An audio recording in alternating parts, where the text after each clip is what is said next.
حشر میں سید وہ تم سے بھی کہیں گے دیکھنا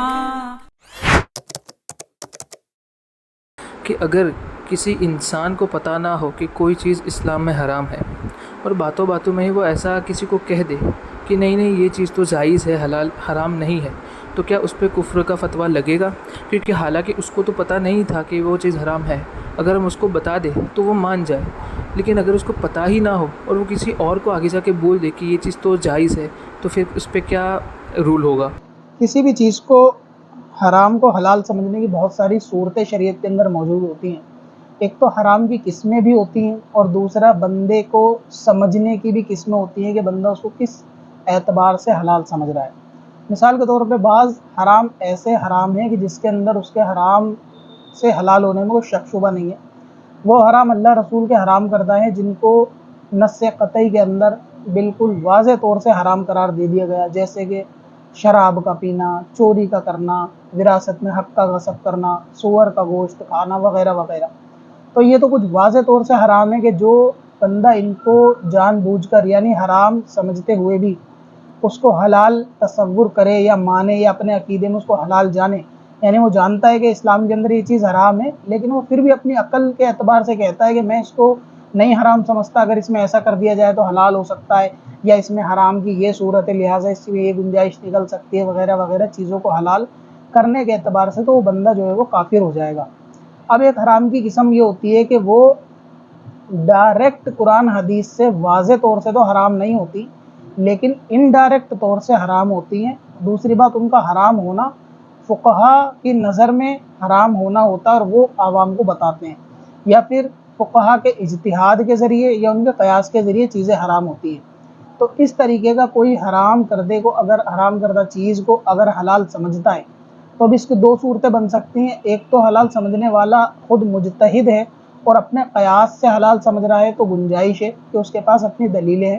اور اگر وہ مقلد ہے اور پھر وہ حلال سمجھ رہا ہے تو اس کے اندر اس کو کسی بھی یعنی حلال چیز کو حرام سمجھنے کے اعتبار سے گناہ ہوگا۔ دوسرا ہے کہ اگر یہ لوگوں کو بتاتا ہے تو اس پہ ایک گناہ یہ بھی ہوگا کہ اپنی عقل سے مسئلے گھڑ کر جو ہے نا وہ لوگوں کو بتاتا ہے یا غلط مسئلے لوگوں کو بتاتا ہے۔ اب ایسا بھی ہو سکتا ہے کہ بندے نے کوئی چیز ایسی ہے کہ جو حرام ہے، علماء سے سنی ہو، آگے بیان کر دی ہو، تو اس کے اندر احتیاط یہ ہے کہ کسی بھی ہر اس شخص کو جس کو آپ سوشل میڈیا پہ دیکھیں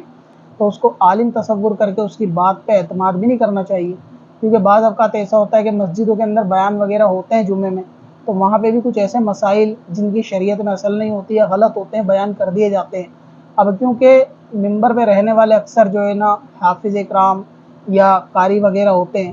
یا ایسے عالم دین ہوتے ہیں کہ جنہوں نے اپنے زمانے کے طالب علم کے دور میں جو ہے وہ پڑھائی کری ہے اور اس کے بعد ان کا کتابوں سے کوئی واسطہ ناتا نہیں رہا اور نہ ہی کبھی ان کو کتابوں کے مطالعے میں پایا گیا، جنرلی نماز پڑھاتے ہیں، مسجد کی خدمت کرتے ہیں، تو ایسوں کو بھی جو ہے نا علم فقہ دھیرے دھیرے وہ بھول جاتا ہے۔ تو ایسا نہیں ہے کہ بندہ اگر ایک دفعہ پڑھ لکھ گیا ہے، مان لیجئے کوئی 16-17 کی عمر میں مدرسے سے فارغ ہو گیا، اب اس کی عمر 40 اور اس دوران پڑھنے کے بعد اس نے کتابوں کو دیکھا ہی نہیں تو اس کے سارے مسئلے صحیح ہوں گے، ایسا نہیں ہے۔ چیزیں جو ہیں وہ پریکٹس سے پکی ہوتی ہیں۔ تو اگر آپ اپنے آس پاس بھی ایسے امام یا عالم کو دیکھیں گے جو کتابیں اس کے پاس موجود ہی نہیں ہیں، مطالعہ تو دور کی بات، حجرے میں کتابیں ضرورت کی موجود ہی نہیں ہیں، فقط نماز پڑھانے کے لیے امامت پہ وہ ہیں، تو ایسے مسائل میں بھی اگر شک شبہ ہو تو ان کو ویریفائی کر لینا چاہیے۔ البتہ یہ کہ پاکی ناپاکی، طہارت اور نماز کے اکثر مسائل تو ان کو یاد رہتے ہیں تو ان پہ اعتبار کیا جا سکتا ہے، پھر بھی جس پہ شک ہو اس کو ویریفائی کرانا چاہیے اپنی دوسری مسجدوں کے کسی اچھے عالم سے کہ جن پہ آپ کو اعتبار ہو کہ ہاں یہ کتابوں کے مطالعے میں رہتے ہیں، تو ان کی پکڑ و گرفت جو ہے مسائل پہ اچھی ہوتی ہے۔ تو اس لیے کسی فقہا کا حرام کرتا کسی مقلد کے لیے اور اس کو حلال بندہ کر رہا ہے تو وہ صرف گناہ گار ہوگا، اس پہ کفر تک حد یعنی کفر کی حد تک اس پہ حکم نہیں جائے گا۔ اور اگر ایسے حرام کردہ کو حلال بندہ کہہ رہا ہے جان بوجھ کر کہ جو حرام ہونا اس کے علم میں بھی ہے کہ وہ حرام کردہ علماء نے نہیں کیا بلکہ ڈائریکٹ جو ہے اللہ رسول نے حرام کیا، اب اس کے اندر آپ کو ایک فرق بھی واضح نظر آ جائے گا کہ اللہ رسول نے جس چیز کو حرام کیا اب اس کے بعد کوئی بھی عالم ان کے درجے تک آ کے کسی چیز کو حرام نہیں کر سکتا، یعنی علماء کے حرام کردہ چیز پہ کفر کا حکم نہیں ہوگا ہر صورت میں جب تک وہ ڈائریکٹ قرآن حدیث سے حرام نہ ہو۔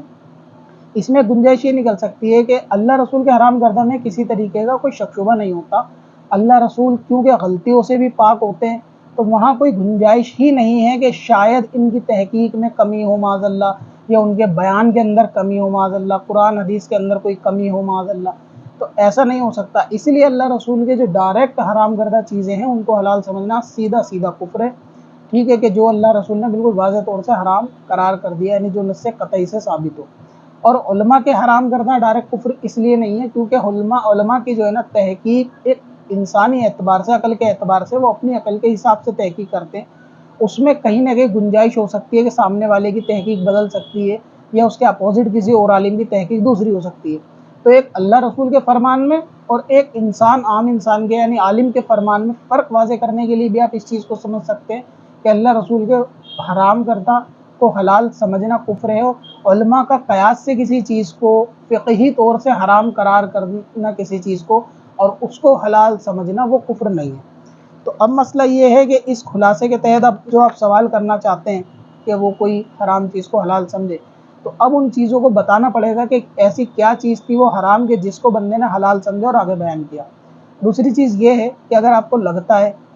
کہ اس بندے کو صحیح بات بتا دی جائے گی تو وہ اس سے توبہ کر لے گا، کیونکہ میں نے کہا کوئی چیزیں حرام ڈائریکٹ بھی ثابت ہو جاتی ہیں قرآن حدیث میں جن کا ذکر ہوتا ہے، اور کچھ چیزیں ڈائریکٹ نہیں ہوتی، پوشیدہ ہوتی ہیں، وہ انڈائریکٹلی حرام ہوتی ہیں، یعنی کہیں نہ کہیں سے اس کا رستہ نکل رہا ہوتا ہے لیکن ڈائریکٹ طور سے اس کا نام قرآن حدیث میں نہیں ہوتا، تو اس چیز پہ بھی غور کرا جائے۔ دوسری بات یہ کہ جب تک کسی مسئلے کا صحیح علم کسی کے پاس نہ ہو، اس کو اپنی رائے سے لوگوں کے اندر بیان کرنا یہ خود بھی ایک حرام اور ناجائز کام ہے۔ تو اگر کسی کے ساتھ ایسا معاملہ ہے کہ اس کو صحیح مسئلہ بتایا جائے گا، اس نے کسی حرام چیز کو حلال کر دیا، تو اس کو صحیح بتانا چاہیے، اور اس نے آگے جن لوگوں کو بتایا ہے ان لوگوں سے بھی توبہ رجوع، یعنی اس بندے کو ان لوگوں کے سامنے بھی توبہ رجوع کرنا چاہیے کہ میں نے اس کو ایسا بتایا تھا جبکہ یہ ایسا ہے۔ اور اگر کسی ڈائریکٹ حرام چیز کو وہ حلال تصور کرتا ہے پھر تو وہ اسلام سے خارج ہے۔ مثال کے طور پہ شراب کے اندر گنجائش نکلتا ہے کہ شراب حرام ہے، نشہ لائے گی تو حرام ہے، نشہ نہیں لائے گی لہٰذا وہ حرام نہیں ہوگی، شراب ایک گھٹ پی سکتے ہیں، ایسی کوئی سختی نہیں ہے، ایسی کوئی ممانعت نہیں ہے، گنجائش نکالنے کی بات۔ یا پھر یہ کہ ناجائز حق دبانے والی بات، چوری چکاری کے اندر کوئی گنجائش نکالتا ہے اپنی طرف سے جبکہ وہ ایسا مجتہد عالم بھی نہیں ہے، تو ایسے شخص کے لیے پھر اس کے ایمان کا خطرہ ہو سکتا ہے۔ تو کسی بھی چیز کو جب تک آگے بیان نہ کرے، جس مسئلے کے بارے میں پورا اعتماد نہ ہو یا کسی معتبر عالم سے سنی ہوئی بات نہ ہو، اگر ایسی ہی کسی عالم کہلانے والے سے سنی ہوئی بات ہے تو اس کی بھی تصدیق جو ہے وہ آگے پہلے کر لینی چاہیے لوگوں کے اندر بیان کرنے سے پہلے، ورنہ یہ عذاب جاریہ اور گناہ جاریہ بندے کے لیے ہوگا اور اس کو خود بھی عذاب ملے گا کہ اس نے جو ہے وہ اپنی عقل سے مسئلہ بتایا۔ اب اپنی ویب سائٹ بلاگ کے لیے ہوسٹنگ خریدیں قادری-hosting.com سے اور پائیں سب سے سستی SSD اور cloud web hosting, light speed اور سی پینل کے ساتھ۔ چل تجھے بھی بخشوا دوں تیری باری